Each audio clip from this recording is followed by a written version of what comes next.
Tasha, aloha and welcome. Aloha, and thank you so very much, Pam, for the invitation to come and to become endorsed by the Chamber. I was really excited because, I don't always get endorsed by people all the time. So, it's like, woohoo!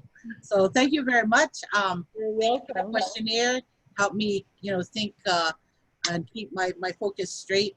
And yes, one of my top priorities is increasing the housing inventory.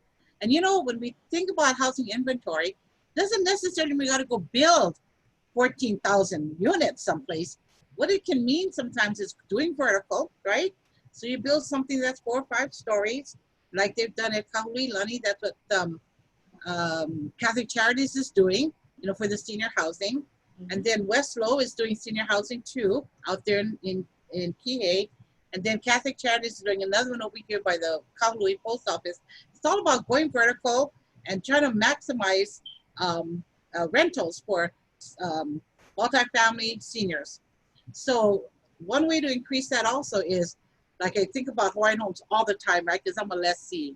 So, but I also know that Hawaiian homesteads have 8,000 square feet of land here in Maui.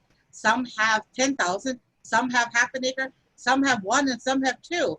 So what would happen if one of those families put another cottage or a unit or something that they could put auntie or grandma or brother or sister or one other person inside, right? So you don't necessarily have to build out, but you just build upon.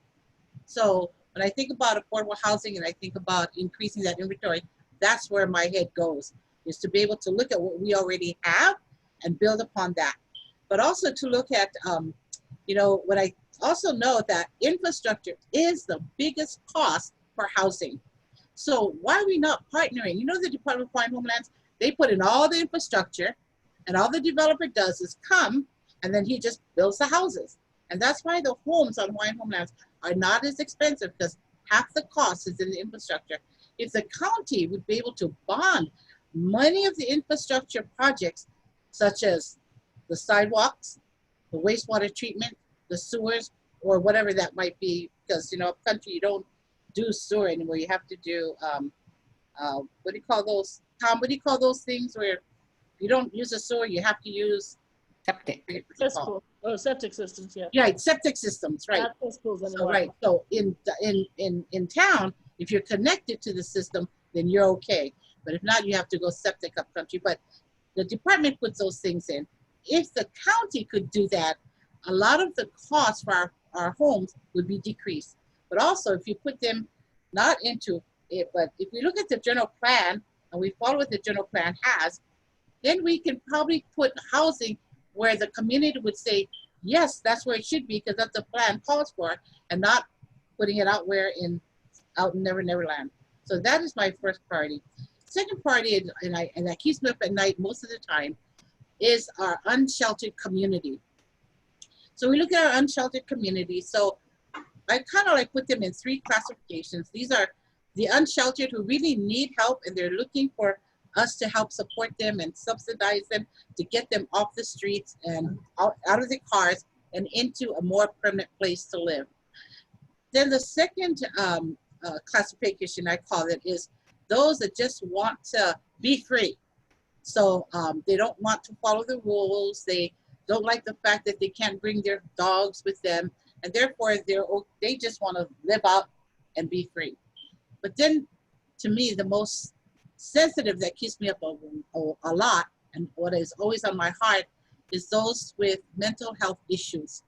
And these are the guys we see all on Kamehameha Avenue, all on Lono, with their carts, with their coverings, and it starts encampments, and the encampments start to build and build and build.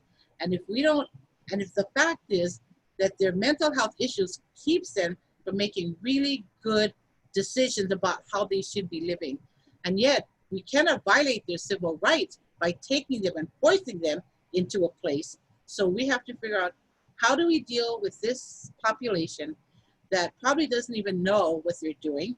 And the businesses get upset with them because they're defecating, they're urinating, they're leaving a whole bunch of needles all over the place, and they come to work and they don't like having to clean up after them, and they shouldn't have to.